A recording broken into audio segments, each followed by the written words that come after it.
In 1957, Fortune magazine declared J. Paul Getty the richest private citizen in the world.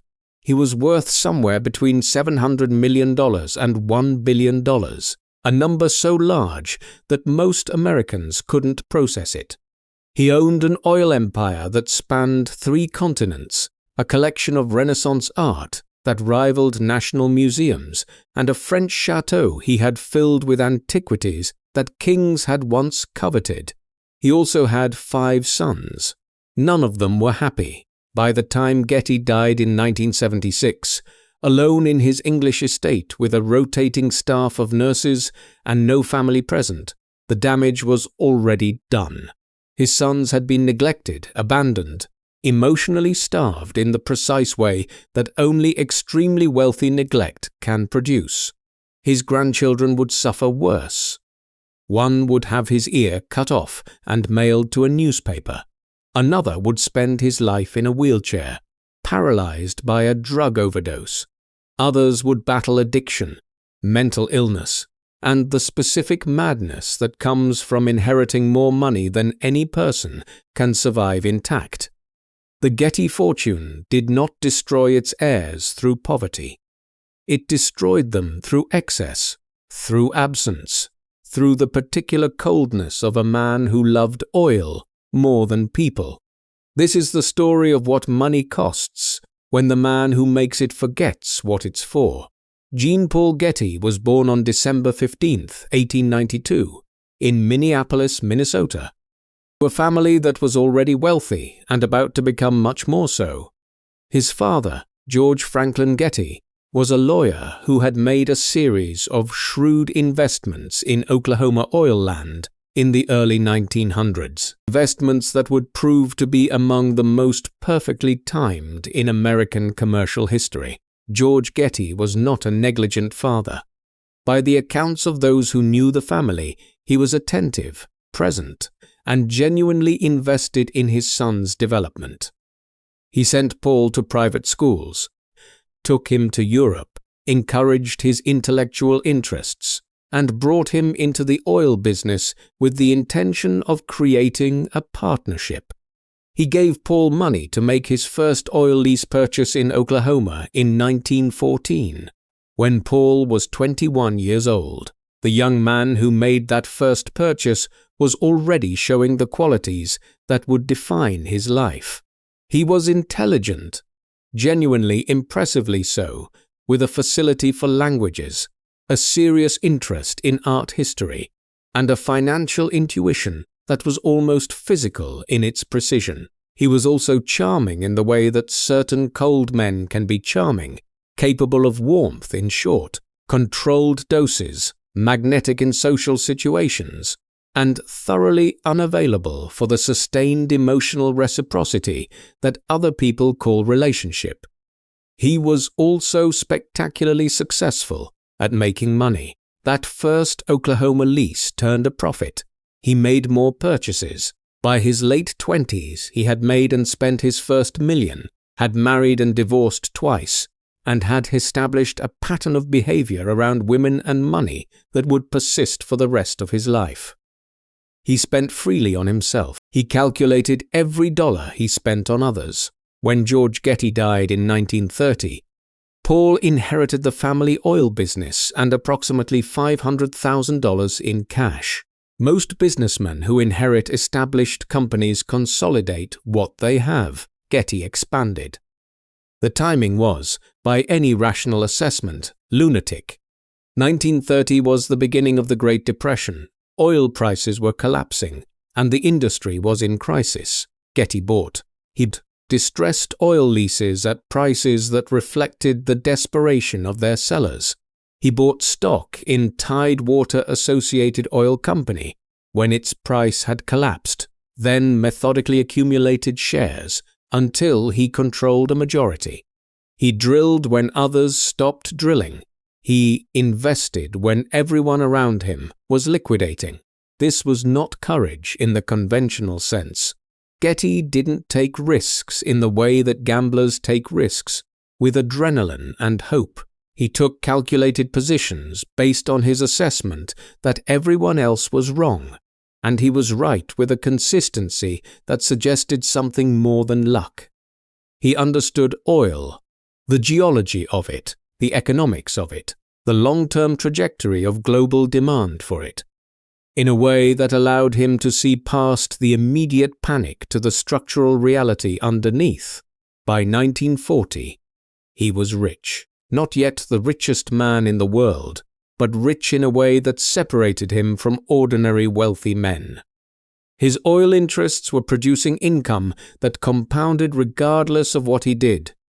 What he did, substantially, was pursue women and avoid his family. Getty married 5 times. He had 5 sons by 4 different women.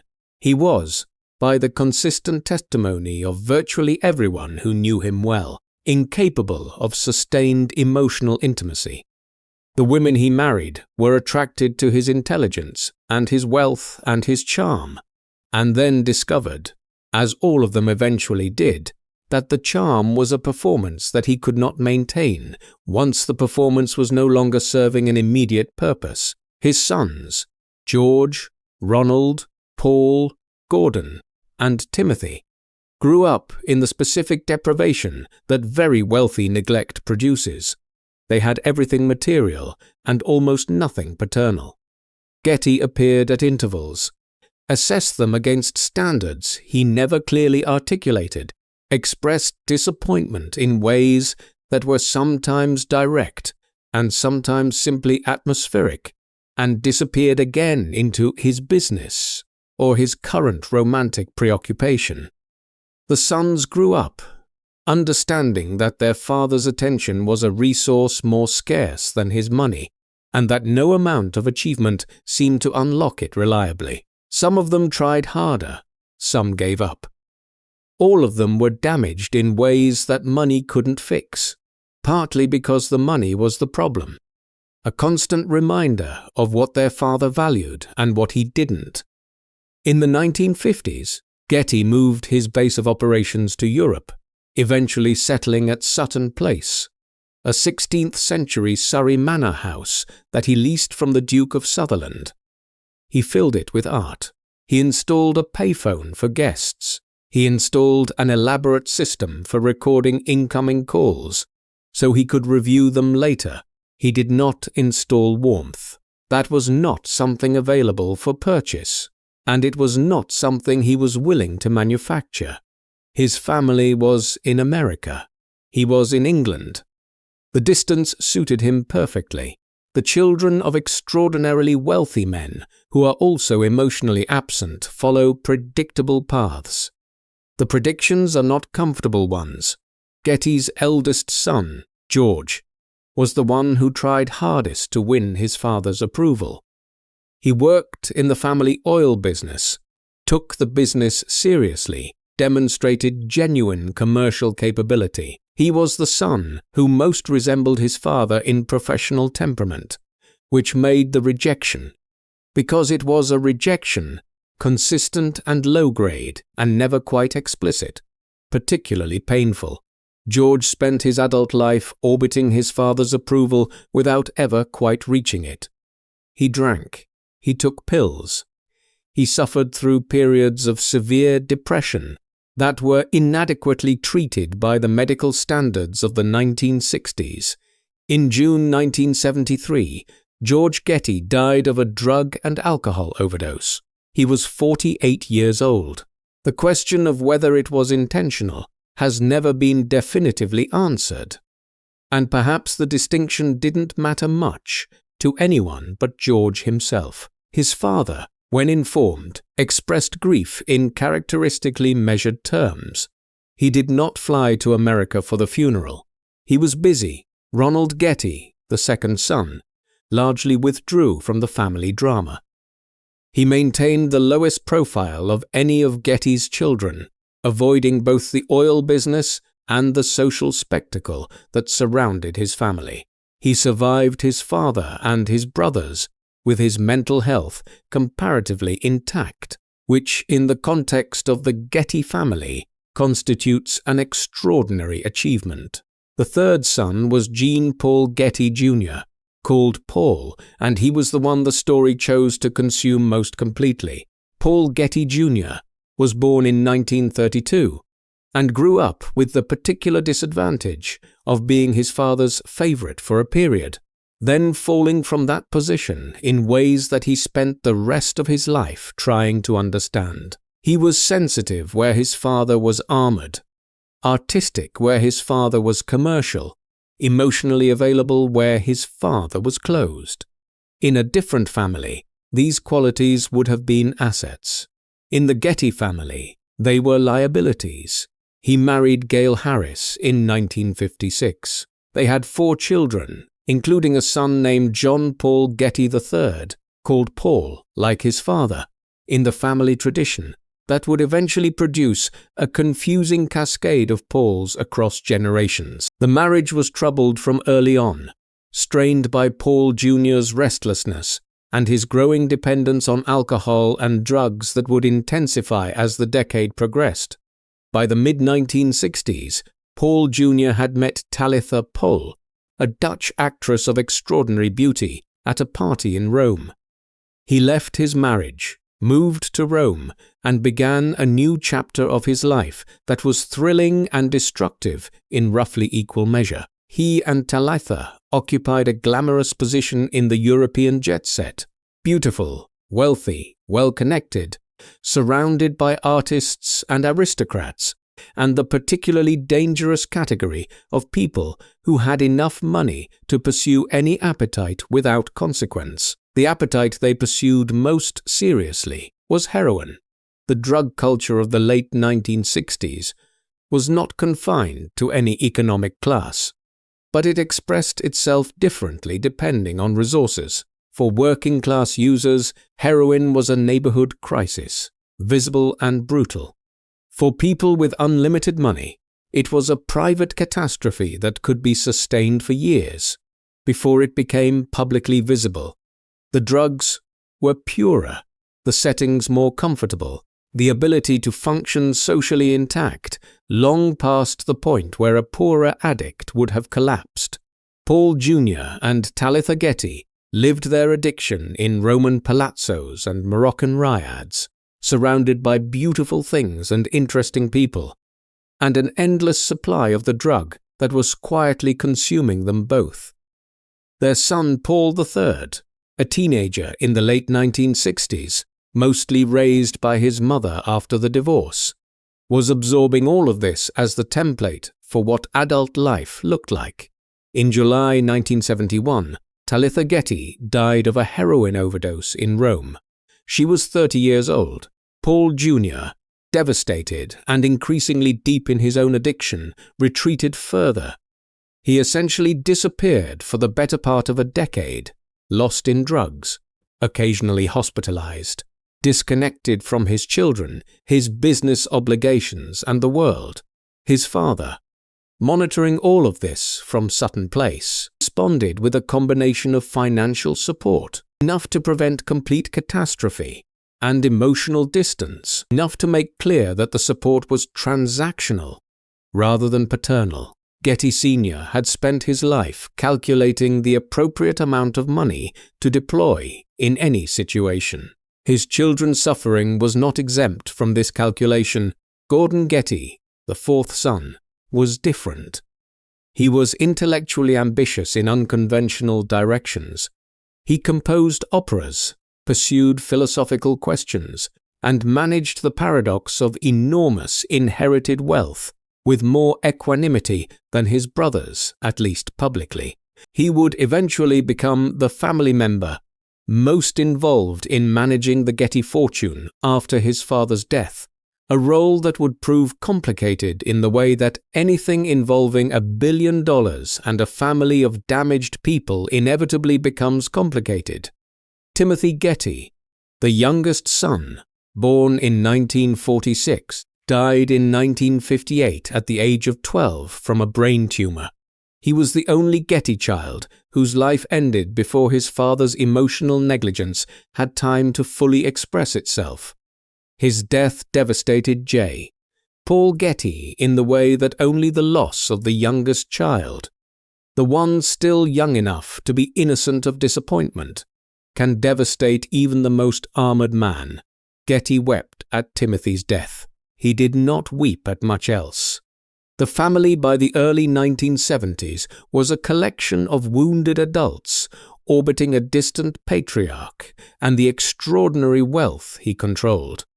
George was declining toward his fatal overdose. Paul Jr. was lost in addiction in Europe.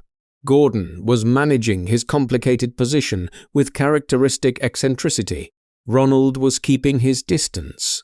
And Paul III, the grandson who had grown up watching his parents' glamorous destruction in Rome, was 17 years old, living in Rome with minimal supervision, running with a crowd that was years older than him, and about to make himself the most famous Getty of his generation in the worst possible way.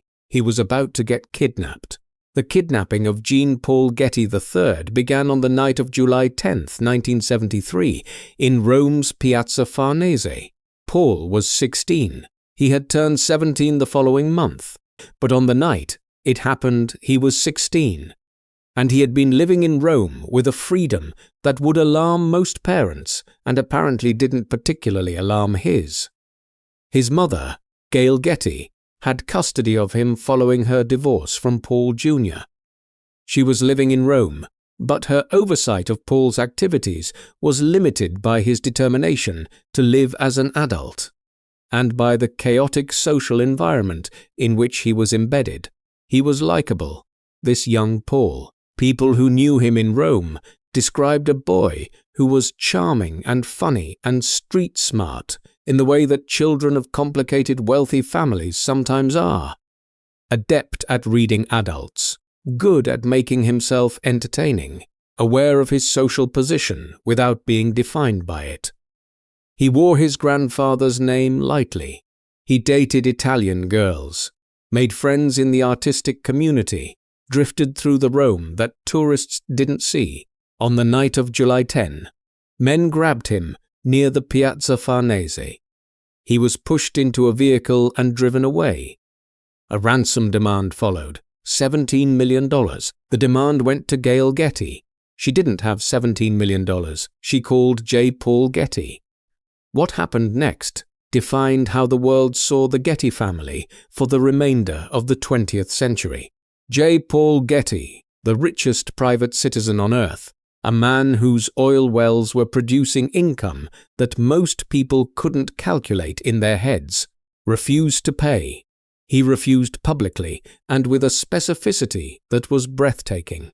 He explained that he had 14 grandchildren, and that paying ransom for one of them would simply make all of them targets. He said the boy was probably a willing participant, a reference to rumors which turned out to be false, that Paul had staged his own kidnapping to extract money from the family. He said he would not negotiate with criminals. His grandson was in the hands of the 'Ndrangheta, the Calabrian organized crime network, one of the most brutal criminal organizations in Europe. The months that followed were a public spectacle, unlike anything that had previously occurred in the specific genre of wealthy family misfortune. The Italian and international press covered the story obsessively. Every development, the ransom demand, Getty's refusal, the negotiations, the silence from Sutton Place, was reported with the breathless intensity that celebrity kidnappings generate. The kidnappers, receiving no cooperation from the Getty family, escalated. In November 1973, a package arrived at a Rome newspaper. Inside was a lock of reddish-brown hair and a human ear. A note said this was Paul Getty III's ear, and that more pieces would follow at monthly intervals until the ransom was paid. The ear changed the coverage in the way that a single concrete detail always changes abstract stories. This was no longer a negotiation about money. This was a young man having his body dismembered while his grandfather calculated the financial implications. Getty responded to the ear by agreeing to pay $2.2 million. the maximum amount that was tax-deductible. He lent the remainder of a negotiated $3.2 million total to his son, Paul Jr., at 4% interest. He charged his own son interest to ransom his grandson. Paul was released on December 15, 1973, his grandfather's 81st birthday, in Calabria, missing his right ear. He had been held for 5 months in conditions that ranged from isolated mountain hideouts to underground bunkers. He had been moved repeatedly, kept in darkness for extended periods, subjected to the specific psychological torture of not knowing whether any particular day would be his last. He was 17 years old. The physical damage, the missing ear, was the visible part. What wasn't visible was the psychological devastation that 5 months of captivity and the knowledge that his grandfather had initially refused to pay his ransom had produced. Paul III came back from the kidnapping a different person than the charming boy who had been grabbed in the Piazza Farnese. He was traumatized, destabilized, and already drawn to the substances that his father had used to manage his own emotional devastation. The kidnappers, several of them, were eventually arrested and convicted. The ear was never reattached. Paul III was eventually fitted with a prosthetic. J. Paul Getty gave no interview about the kidnapping that expressed anything resembling paternal anguish. His public statements were measured, focused on the principle of not negotiating with criminals, carefully avoiding any acknowledgement that the 5 months his grandson had spent in captivity might have involved suffering that no principle could justify. At Sutton Place, life continued. The art remained on the walls. The payphone remained in the hallway. The staff continued their rotations. What the kidnapping revealed, and what the press, to its credit, made explicit in its coverage, was the full architecture of Getty's emotional world. He had built a fortress against human need, against the inconvenient demands that other people placed on his resources and his attention, against the particular vulnerability of caring about someone else's safety so much that the fear of losing them overrode calculation. The fortress had held. He had not paid immediately. He had not rushed to Italy. He had not said, in any public forum, what any grandfather in any other family would have said, that he would pay any amount to get his grandson home safely. He had instead done the math. Paul III went on to marry Gisela Zacca, a German woman he met in Rome, and they had a son named Balthazar Getty, who would go on to become an actor. But the marriage was turbulent. The family environment was chaotic, and Paul III was consuming drugs at a rate that reflected the depth of his unaddressed trauma. In 1981, at the age of 24, Paul Getty III suffered a stroke induced by a combination of drugs and alcohol. The stroke left him partially blind, partially paralyzed, unable to care for himself. He would spend the next 30 years in a wheelchair, requiring around-the-clock medical care. He had been in captivity for 5 months. The damage from what came after lasted 3 decades. Sutton Place, the Surrey manor where J. Paul Getty lived for the last 22 years of his life, was magnificent in the way that very old English buildings are magnificent, heavy with history, beautiful in its proportions, and thoroughly impersonal in the way that rooms maintained by professional staff, rather than inhabited by families, tend to become. Getty had filled it with art. The collection was extraordinary. Greek and Roman antiquities, Renaissance paintings, French furniture, Persian carpets, tapestries and sculptures, and decorative objects assembled over decades, with the same methodical intelligence he had applied to oil leases. He knew what he was buying. He understood the history of what he owned. He took genuine aesthetic pleasure in his collection, in a way that was perhaps the most human thing about him. He had also surrounded himself with a rotating cast of female companions, women who were, depending on the observer's perspective, either devoted friends or paid companions, or something in the uncomfortable middle. In his final years, 5 women maintained a kind of informal court at Sutton Place, each with her own room and her own relationship with the elderly billionaire who was their host, patron, and in some cases something more complicated. His sons were not there. His grandchildren were not there. The family that the Getty fortune had in theory been built to sustain was scattered across several countries, managing its various crises and addictions and legal disputes at a careful remove from the patriarch who had generated both the fortune and the damage. Getty's physical decline in the early 1970s was significant. He had prostate cancer, diagnosed in the late 1960s, and the treatment protocols available at the time were crude by contemporary standards. He was in pain, increasingly fragile, aware that the physical infrastructure he had maintained with characteristic discipline was failing, despite his efforts. He had been a swimmer, a walker, a man who took his physical health seriously as a matter of productive efficiency. The cancer was an affront to the system. He continued to work. This was not remarkable in itself. Wealthy old men often continue working because work is the structure their life is built around, and removing it would leave nothing.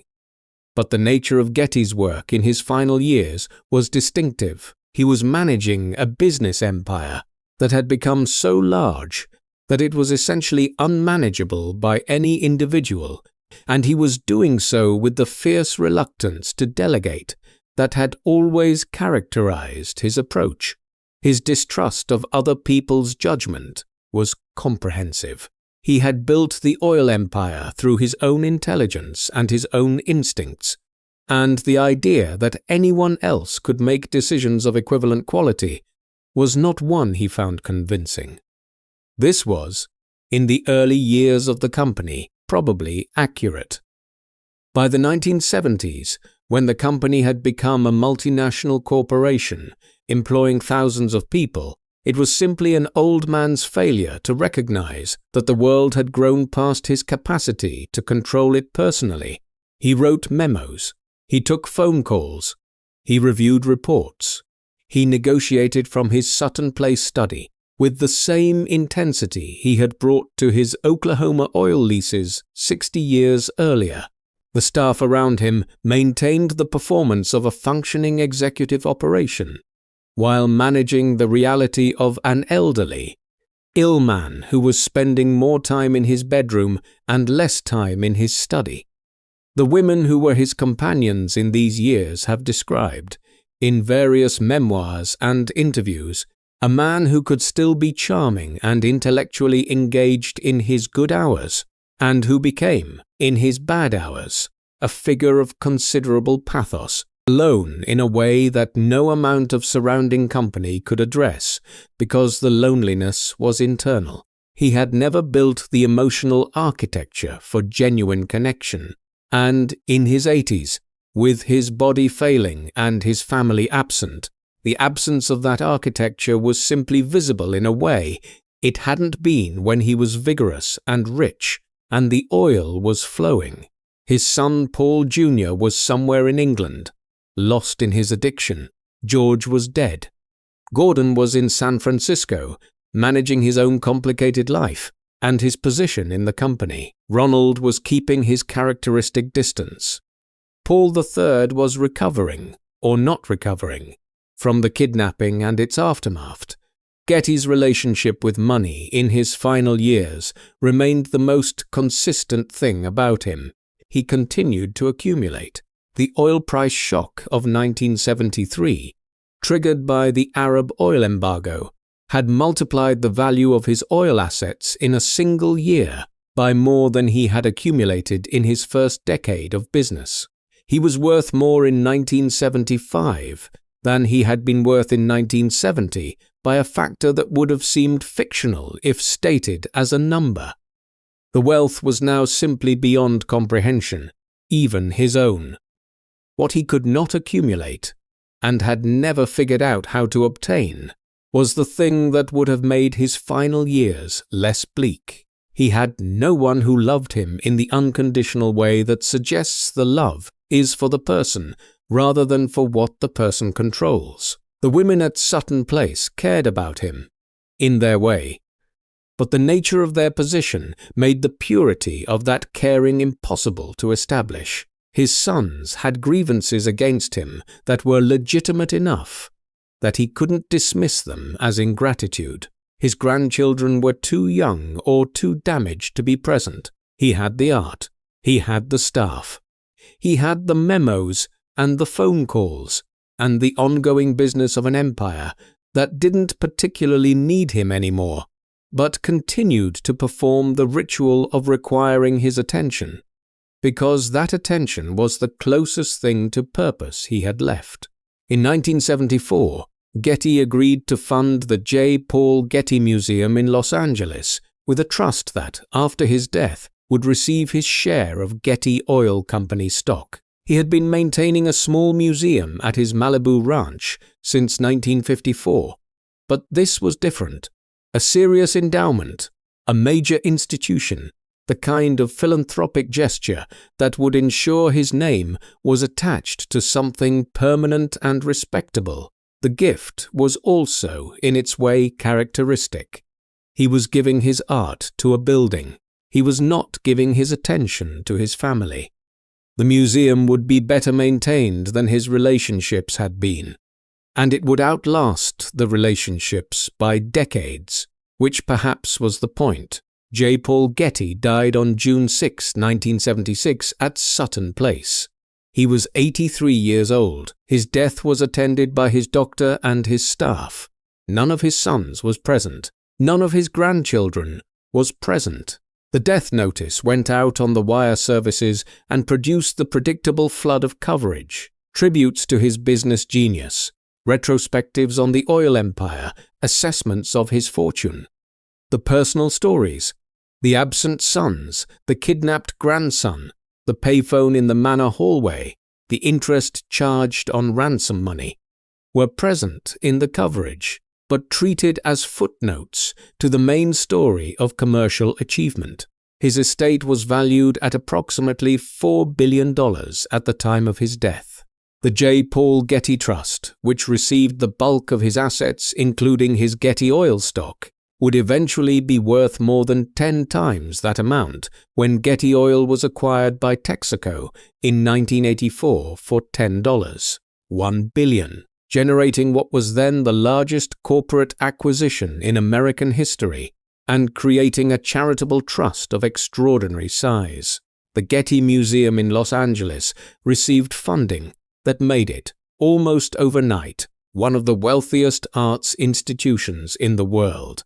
It could acquire works that no other institution could compete for. It could build facilities of breathtaking ambition. It could do, in the art world, what Getty had done in the oil world, operate at a scale that made competition essentially irrelevant.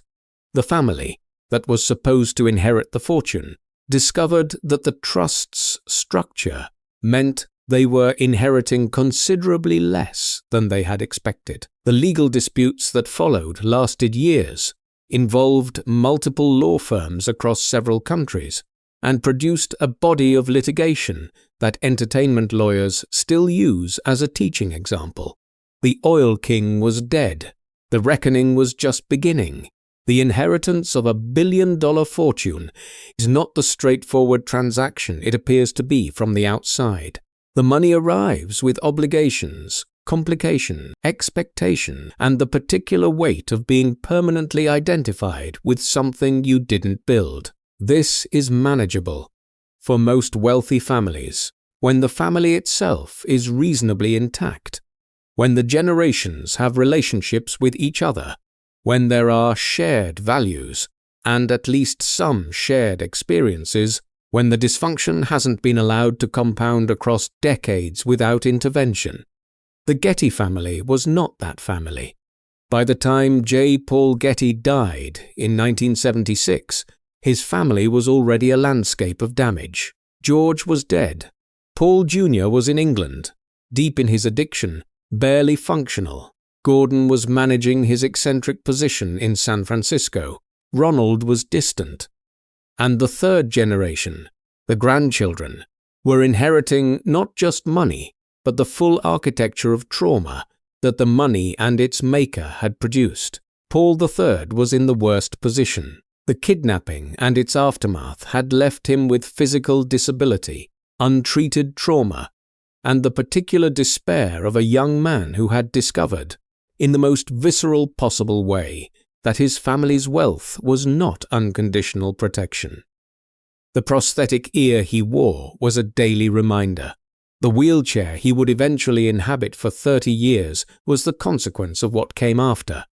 In 1981, Paul Getty III was 24 years old. He had a wife, Gisela, and a young son, Balthazar. He also had an addiction to a combination of drugs and alcohol that had been building since his teenage years in Rome, and that the kidnapping had accelerated into something no longer manageable. On the night of his stroke, he had consumed a combination of methadone and liquor in quantities that deprived his brain of oxygen for long enough to cause severe and permanent damage. He survived. What survived, however, was a version of Paul Getty III that required constant care, partially blind, partially paralyzed, unable to speak clearly, unable to manage his own physical needs. He was 24 years old, and he would need nursing care for the rest of his life.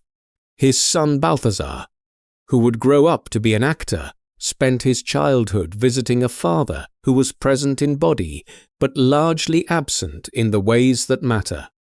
The generational curse was expressing itself again, in a different form.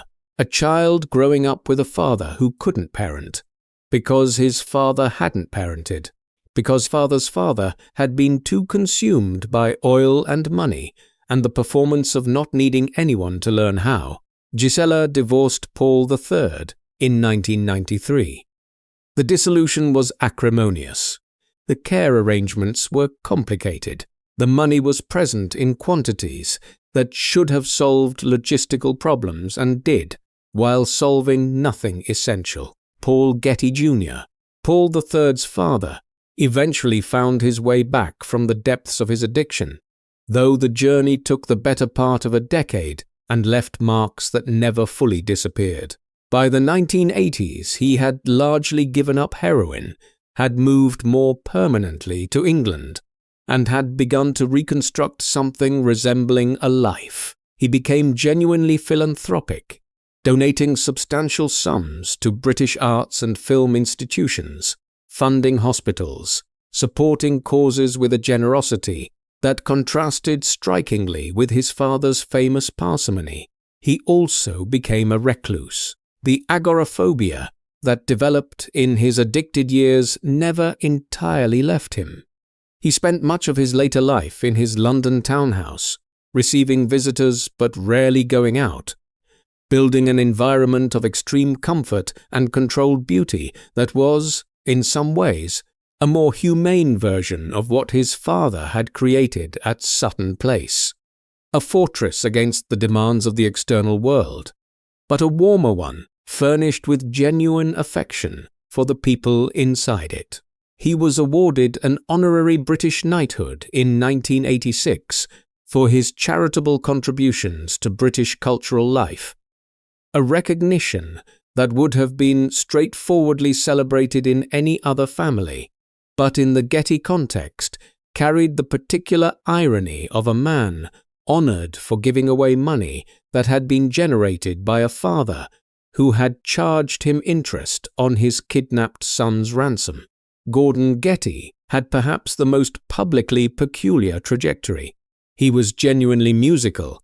His opera Plump Jack, based on Shakespeare's Falstaff character, was performed by legitimate opera companies and received with a seriousness that most billionaire composers don't achieve. He was intellectually curious in the way of people who have had enough money long enough that they can pursue interest for its own sake. He was also, by the evidence of events that emerged later, leading a considerably more complicated personal life than his public persona suggested. In 2000, it emerged publicly that Gordon Getty had 4 children by another woman, Cynthia Beck, 3 of whom shared his surname and had been growing up in Los Angeles while he maintained his marriage to Ann Getty in San Francisco. The revelation was startling less for its domestic content than for what it suggested about the Getty family's relationship to secrecy. The degree to which enormous wealth allows the maintenance of parallel lives that ordinary people couldn't sustain. Ann Getty died in 2020, having maintained the marriage for more than 60 years. Gordon Getty, in his 80s, continued to compose, to manage his portion of the Getty fortune, and to occupy the particular position of a man who is famous primarily for being a Getty for the family he was born into, rather than anything he had independently made. The wider family, the grandchildren and great-grandchildren, spreading out from the original fortune, experienced the Getty inheritance in ways that varied enormously by individual circumstance, but were unified by certain consistent features. There was money, obviously. There was also a name that preceded every introduction and colored every relationship. There was the specific difficulty of not knowing, in any given social interaction, whether you were being seen or whether the fortune was being seen through you. Several of the grandchildren struggled with addiction. The pattern was consistent enough across the family to suggest something structural rather than individual, that the Getty environment, whatever its specific form in any particular household, produced a psychological vulnerability that substances filled. This is not unusual in families shaped by profound parental absence. The research on intergenerational trauma is clear about what untreated suffering does to subsequent generations. Aileen Getty, daughter of Paul Jr. and Gail, became publicly known for her HIV diagnosis in 1990, one of the earlier high-profile cases among women, at a time when the epidemic was still primarily associated in public perception with gay men and intravenous drug users. She became an advocate, funding HIV/AIDS organizations, and speaking publicly about a disease that most people in her social position were quietly avoiding. Her activism was genuine and well-funded and made a real difference, and it was also the product of a life that had included serious addiction. She had contracted HIV, she said, through intravenous drug use. Her brother Mark Getty took a more conventional path. He co-founded Getty Images, the stock photography company, which became one of the most dominant players in the visual media industry, and provided him with the unusual distinction of being a Getty who had built something independently of the original fortune. Even if the Getty name was literally embedded in his company's branding, the diversity of outcomes across the family's third generation, some functional, some destroyed, some achieving things of genuine merit, some consumed by the weight of what they'd inherited, reflects the basic reality that enormous wealth is not a deterministic sentence. It creates conditions. Some people survive those conditions. Some don't. What the Getty family makes visible, spread across 4 generations of documented history, is the particular nature of those conditions. The absence of the patriarch rippled downward.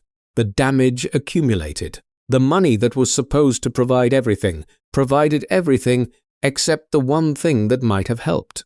A model of what it looked like to be in genuine relationship with another person, to love without calculating, to be present without agenda. Gordon Getty, in one of his rare extended interviews, was once asked what he thought his father had gotten wrong. He paused for a long time before answering. Then he said that his father had confused net worth with self-worth, had genuinely believed that the accumulation of money and art and property constituted a life, rather than simply providing the conditions for one. The family that surrounded that belief paid the price for it, across 4 generations. The question that the Getty family story forces eventually is not whether enormous wealth corrupts. That question has been answered too many times to require the Gettys as additional evidence. The question is more specific. What does it mean when a fortune this large is built by a man whose emotional life was this small, and what does the combination produce across the generations that follow? The answer, in the Getty case, is traceable with unusual clarity because the family was famous enough that its disasters were documented in real time. By journalists, by courts, by the family members themselves in memoirs and interviews that constitute an unusually complete record of what happened and why. J. Paul Getty's fundamental error was one of category. He was a man of extraordinary financial intelligence who applied that intelligence to human relationships, as if they were also subject to the logic of return on investment. He calculated what emotional expenditure would produce the desired result and deployed accordingly. When the calculation suggested that more expenditure was required than he was willing to make, he simply didn't make it. This worked, in a narrow sense. His children didn't leave. They couldn't really, because the money created a gravitational field that made separation complicated even when the relationship was damaging. His wives left, but he had anticipated that and planned for it structurally. His business relationships were purely transactional, which was fine, because that's what business relationships are. What he didn't calculate, or perhaps calculated incorrectly, was the compounding interest on emotional debt. Every dollar he withheld from his children's psychological development was reinvested involuntarily in the next generation's damage. George's alcoholism, Paul Jr.'s heroin addiction, Paul III's stroke. The pattern wasn't coincidence. It was cause and effect running across decades, the damage accumulating interest the way his real estate had accumulated value. The J. Paul Getty Museum, now the Getty, operating across 2 campuses in Los Angeles and managing an endowment of approximately $8 billion as of the early 2020s, is perhaps the most successful outcome of the fortune. It is, by any objective measure, one of the great arts institutions in the world. Its collection is extraordinary. Its buildings, particularly the Getty Center designed by Richard Meyer and opened in 1997, are architecturally magnificent in a way that attracts visitors who have no particular interest in art but want to see what a building funded without budget constraints looks like. Getty would have approved of the museum. He understood art, took it seriously, and the institution bearing his name operates with the kind of ruthless excellence that he applied to his own endeavors. The museum offers free admission, which he would probably have disliked. But the collection's quality would have satisfied him. What the museum cannot do, what no institution can do, is redeem the human cost of its funding. The fortune that created the endowment was not created in isolation from the family it destroyed. The same qualities that made Getty an extraordinary accumulator of capital made him an absent father, an indifferent grandfather, a man who charged interest on his grandson's ransom while the boy was missing an ear in a Calabrian farmhouse. The Getty Trust itself has not been immune to the dysfunction that surrounded its creation. In 2006, the museum became embroiled in a series of scandals, accusations that its antiquities curator, Marion True, had knowingly purchased looted Italian archaeological artifacts, which led to a criminal prosecution in Italy and the eventual return of dozens of objects to the Italian government. The museum had built its antiquities collection, in part, through the same willingness to not look too carefully at origins that characterized the family whose name it bore. The legal settlements involving the Getty family estate took years to resolve after J. Paul Getty's death. The question of who was entitled to what from the trust, from the personal estate, from the various corporate structures that had been assembled over decades of deliberate complexity. These questions employed a small army of lawyers and generated a body of litigation that family wealth attorneys still study as a primer in what not to do when structuring a multi-generational estate. Paul Getty Jr. received substantial income from the trust during his lifetime. He died in April 2003, at the age of 70, of what was described as natural causes, though his health had been compromised by his decades of heavy drug use. He left behind a will that distributed his fortune, which, even after decades of redistribution, remained extraordinary, primarily among his children and various charitable causes, including significant gifts to British arts institutions and conservation projects. His son Paul III died in February 2011 at the age of 54. He had spent 30 years in the wheelchair that his 1981 stroke had placed him in, receiving care in the house in Tuscany that had been purchased for his needs. He had been separated from his wife Gisela for years. His son Balthazar visited. Various members of the extended Getty family passed through. He died without having recovered from the kidnapping, without having resolved the questions that the missing ear and the 5 months in captivity, and the knowledge that his grandfather had initially refused to pay, had placed in him. He died having spent more than half of his life as a consequence of events that began when he was a teenager, when men grabbed him in a Roman piazza and his family decided to calculate before acting. Balthazar Getty, his son, the great-grandson of J. Paul Getty, born 1975, became an actor and navigated his family legacy with varying degrees of success. His most prominent role was in the television series Brothers and Sisters, but he was probably best known to tabloid readers for a 2008 affair with actress Sienna Miller that became a major celebrity scandal. He has spoken about his family's history with a candor that suggests someone who has thought carefully about what he inherited and what to do with it. The 4th generation of Gettys, Balthazar and his cousins, the grandchildren of J. Paul Getty's sons, have had notably varied outcomes. Some have maintained lower profiles, building lives that don't particularly advertise the Getty connection. Some have pursued careers in the arts, in business, in activism.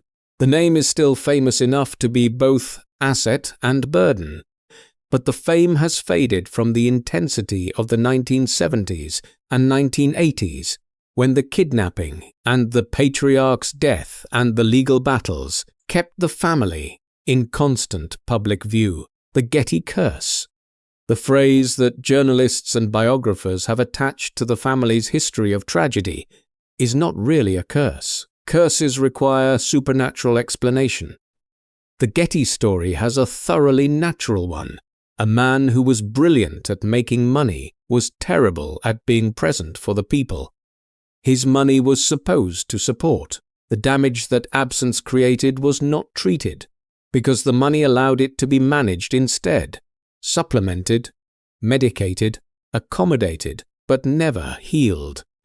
The management produced another generation of damaged people who were also not treated, because the money again allowed management instead of healing.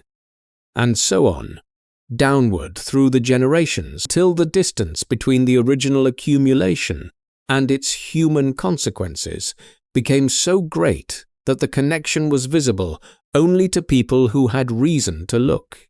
The reason to look is not to condemn the dead, or to diminish the genuine achievements of the arts institution that bears the family name.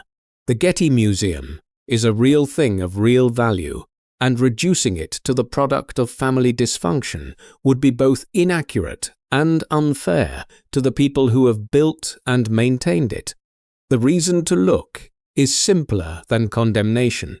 It's clarity. The Getty story is unusually legible. The wealth is documented. The damage is documented. The connection between them runs through records that are accessible and traceable. It makes visible something that is true of many families, but visible in few, that what you give your children cannot be purchased, and that the attempt to substitute money for presents produces deficits that compound across generations with the same relentlessness that money itself compounds when invested correctly. J. Paul Getty was the most financially sophisticated man of his era. He understood compound interest. He understood how returns accumulate when capital is deployed at the right moment in the right assets. He understood, better than almost anyone in the 20th century, how value multiplies when you hold the right thing long enough. He did not apply this understanding to his family. He did not recognize that presence, attention, and emotional availability were themselves a form of investment, that spending them early and consistently would have generated returns that no amount of money could replicate. He chose the oil instead. He chose the art. He chose the payphone in the hallway and the calculation of how much his grandson's ear was worth. He died alone because he had spent a life optimizing for things that don't sit with you at the end. The fortune is still there. The Getty Trust continues. The museum continues. The family continues, in its various dispersed forms, the individual members navigating their inheritance with varying degrees of success and struggle. And Paul III's ear is still gone. That part of the story doesn't have an ending. You can invest in a charitable institution, or attach to a marble building, or donate to a cultural organization whose board of directors will applaud your generosity. The ear just stays missing. The 5 months just stay happened. The grandfather's calculation just stays what it was. That's what the money cost. Not the money itself, the approach to the world that made the money possible, applied without modification to the human beings who were supposed to benefit from it. There is no museum for that. There is no endowment large enough to fund its remediation.